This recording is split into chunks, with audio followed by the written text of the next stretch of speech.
Atomic diplomacy refers to attempts to use the threat of nuclear warfare to achieve diplomatic goals. That is, if one state use the nuclear power or the nuclear weapons as a deterrent to achieve some diplomatic objectives, then that's called atomic diplomacy. In past, on various occasions, different states use the atomic weapons as a potential threat to gain diplomatic gains that we call atomic diplomacy. This termed atomic diplomacy, or the tool of atomic power, or atomic power as a tool to gain diplomatic objectives, emerged after 1945. In this clip, we will see a brief overview of how different states use atomic diplomacy to gain diplomatic objectives. After during the Second World War, uh, all USA, all allied countries, that is USA, UK, and USSR, were engaged in developing a nuclear bomb or atomic bomb. But in 1945, only US was successful in making atomic bomb. So after the first successful test of atomic bomb in 1945, US officials immediately considered the potential non-military benefits that could be derived from the American nuclear monopoly. In the years that followed, there were several occasions in which government officials used or considered atomic diplomacy. While presiding over the U.S. Development of nuclear weapons, President Franklin Roosevelt made decision not to inform Soviet Union of technological development, so he didn't tell anything about the technological development to the Soviet Union. So we can say that during Franklin Roosevelt's period, Soviet Union was in completely darkness about the technological development, or more especially the nuclear technological development in US. After Roosevelt's death, when President Truman assumed the office, he had to decide whether to continue the policy of guarding nuclear information or to tell Soviet Union. Ultimately, Truman mentioned the existence of a particular destructive bomb to the Soviet Premier Joseph Stalin at the Allied meeting at Potsdam, but he did not provide specifics about the weapons or its use. He just informed Stalin that they had prepared a highly destructive weapon, but he didn't inform him, he didn't tell him that he is going to use that bomb against Japan. Now, there's a big question. That's why US had used nuclear weapons in 1945. By mid-1945, it was clear the Soviet Union would enter into the war in Pacific. And if Soviet Union entered to the war in Pacific, then it will be in a position to influence the post-war balance of power in the Pacific. So the US officials recognized that there was little chance of preventing this. That is, there's little chance of preventing Soviet to enter the enter into the war in the Pacific, and to gain a favorable position in post-war balance of power in the region. Although they preferred a US occupation of Japan rather than the co-occupation as had been arranged for Germany. So some US policy makers hope that the US monopoly on nuclear technology and the demonstration of its destructive power in Japan might influence the Swiss to make concessions either in Asia or in Europe.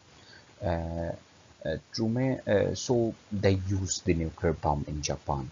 So the actual reason that so many scholars believe that was not the rapid conclusion of the war in Pacific, rather it was to demoralize Soviet Union or to bring Soviet Union under pressure in post-war and to gain more benefits in Asia or in Europe. Truman did not threaten Stalin with the bomb, recognizing instead that its existence alone would limit Soviet options and be considered a threat to Soviet security. But yeah, Truman, although didn't threaten Stalin, but he was thinking that just the existence of a nuclear technology will be enough to threat Soviet security, but it didn't happen so. The nuclear monopoly in the U.S., the nuclear monopoly of the U.S. create more security apprehensions to the U.S. Now, whether Truman's mention of bomb at Potsdam and his use of the weapon represent atomic diplomacy? In 1945, a historian, Gar Alpervertes, published a book which argued that the use of atomic weapons on the Japan or in the Japanese cities in 1945 was intended to gain a stronger position for the post-war diplomatic relations with Soviet Union, as the weapons themselves were not needed to force the Japanese surrender. However, other scholars disagree and they believe that the use of nuclear weapons on Hiroshima and Nagasaki was to gain some rapid end to the war in Pacific. Uh, Even Truman did not imply to use the threat of atomic weapon to gain upper hand over Stalin. The fact of the US successful atomic tests make it easier for Truman to bolster his confidence in post-war conferences.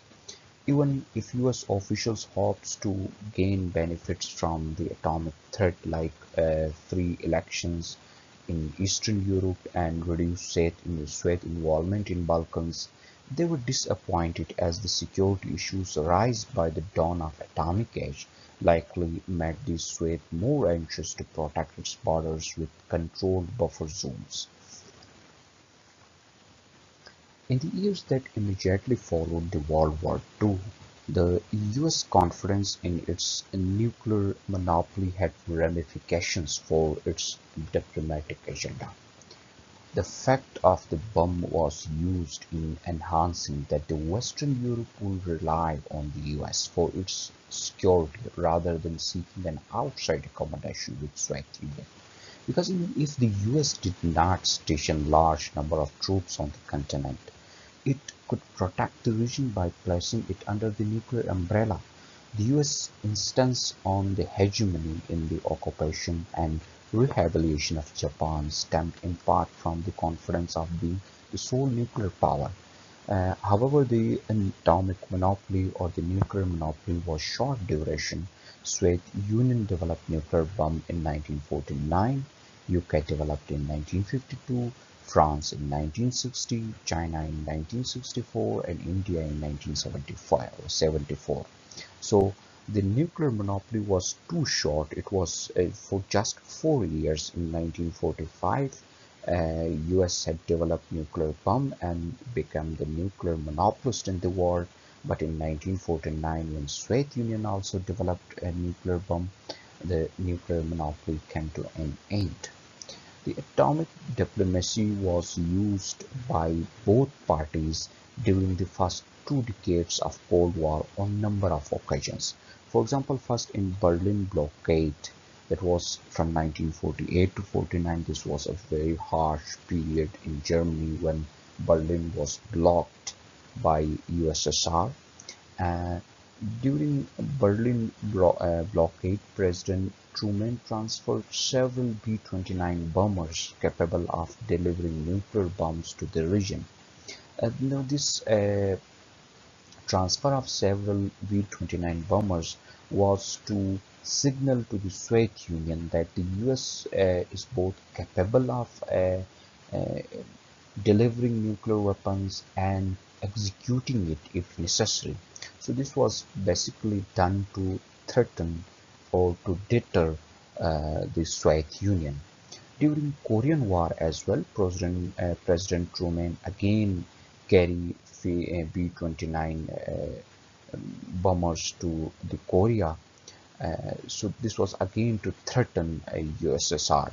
In 1953, some people believe that in 1953, President Eisenhower considered the use of atomic bomb against the Soviet occupations, but ultimately he rejected the idea because this could create a nuclear war. Cuban Missile Crisis of 1962 also represents some sort of nuclear diplomacy, because in 1962 the Soviet deployment of nuclear missiles to Cuba was in order to try to force US concessions on Europe, become another example of atomic diplomacy. Vietnam War, again, both countries uh, make a show of their nuclear power, but they didn't use it because in 1960s almost the nuclear power of US and USSR had become equal, and this could become a mutually assured destruction for both countries. So on some occasions they show their nuclear power to each other, but they didn't use it practically. In spite of many threats made over the course of Cold War that we discussed just now, atomic weapons were not used in any conflict after the Second World War. Although the existence of nuclear weapons could continue to act as a deterrent, their diplomatic utility and had its limits. Thank you for joining. Take care. Goodbye.